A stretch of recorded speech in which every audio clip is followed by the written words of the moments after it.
Update dunia kripto 1 Januari 2022. Pertama-tama tentunya selamat tahun baru dulu ya. Jadi semoga tahun ini kita bisa profit lebih banyak gitu ya. Dan juga market kripto lebih stabil lah. Nah, jadi seperti biasa ya, kita memulai dengan sebenarnya rekap yang kemarin, cuma saya kan nggak ada bikin panah segala macamnya, tapi itu sesuai dengan apa namanya perkiraan kita, yaitu BTC sempat naik sampai 48 ribuan. Dan itu pun saya udah ada info di post YouTube, di Telegram gitu ya.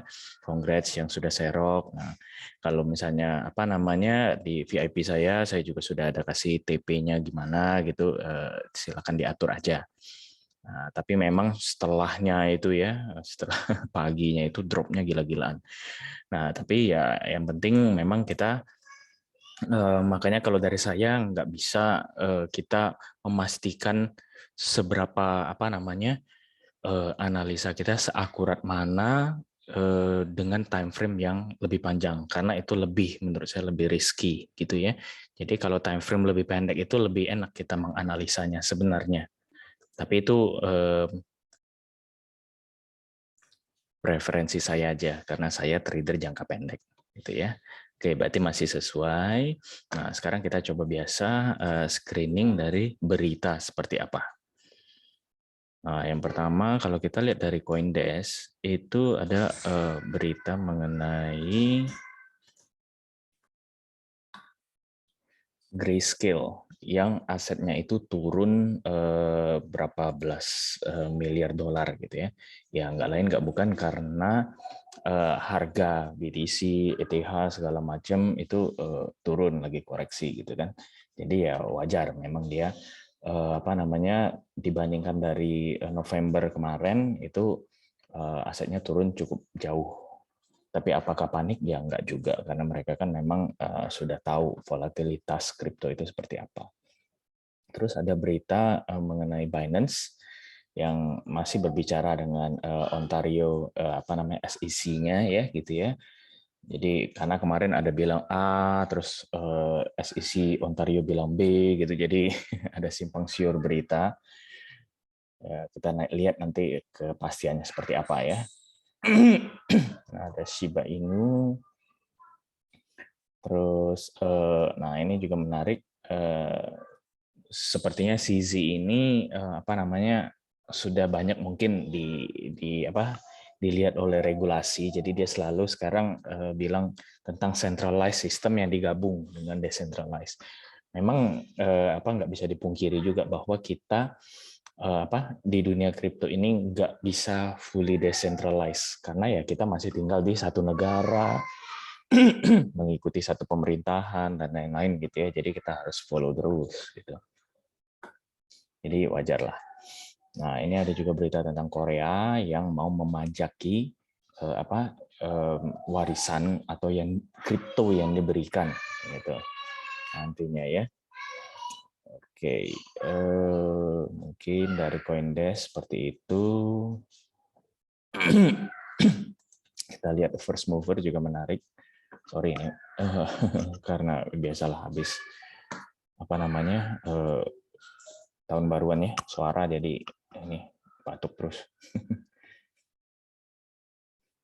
Nah ini yang menyebabkan apa namanya kemarin itu jadi begitu option expires itu kelihatan sekali apa namanya langsung spike itu ya harga BTC-nya kemarin. Jadi katanya itu seperti kayak dimanipulasi gitu ya. Terlepas dari manipulasi atau enggak ya, kalau kita bisa mengambil kesempatan ya bisa aja untung gitu. Seperti kemarin kan itu panen banget sebenarnya.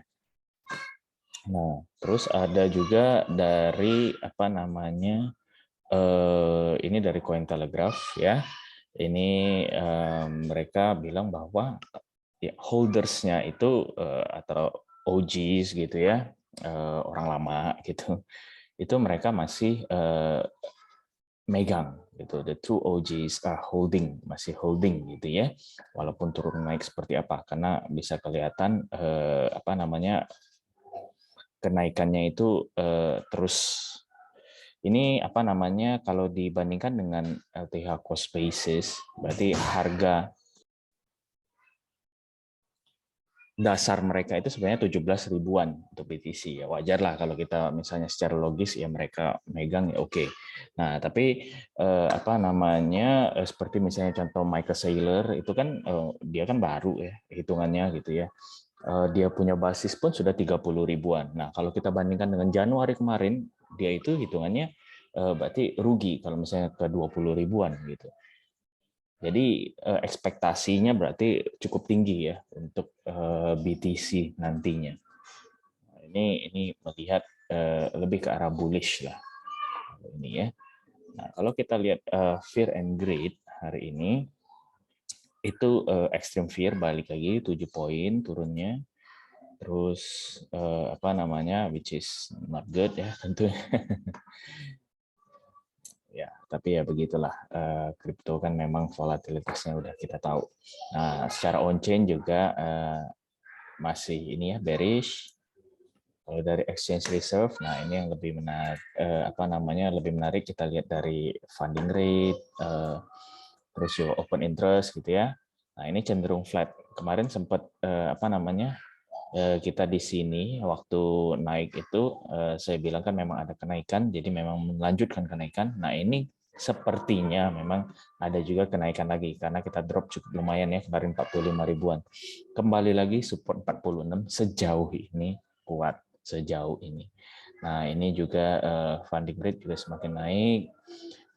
Apa namanya open interest juga semakin naik. Nah, LTHS OPR ini ada sempat memang spike sebentar. Ini kan artinya long term holder itu mengambil profit ya.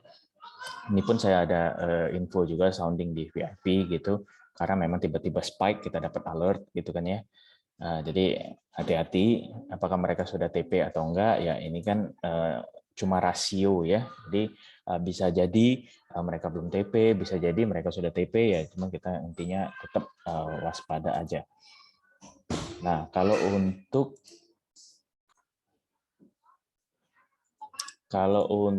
apa namanya whale flow mean itu kembali lagi kemarin mengalami penurunan, tapi sekarang sudah mulai naik lagi. Nah, ini bullish ya, sangat bullish. Akumulasi ini biasanya memang sesuai dengan harga lah. Kalau lagi turun ya ada naik gitu ya. Ini flat untuk total inflow. Kalau exchange reserve itu masih flat gitu ya. Jadi kalau kita simpulkan dari misalnya dari berita tadi ini apa positif ya. Kita coba lihat lagi yang di Coin Telegraph lengkapnya. Wah, saya udah tutup lagi CoinDesk punya tadi. Jadi kita ada lihat mayoritas berita itu seperti apa gitu.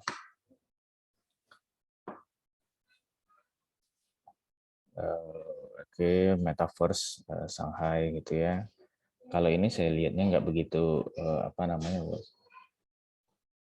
justru lebih ke arah netral bullish kalau dari Coin Telegraph. Kalau Coin Desk ini ya ini tentu jelek ya. Ini juga Shiba Inu oke.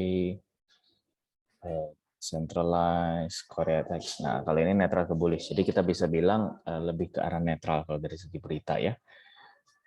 Nah, sekarang kita cek ke technical seperti biasa. Kita cek untuk presetnya. Saya rasa memang kalau baru penurunan seperti tadi itu harusnya bearish semua.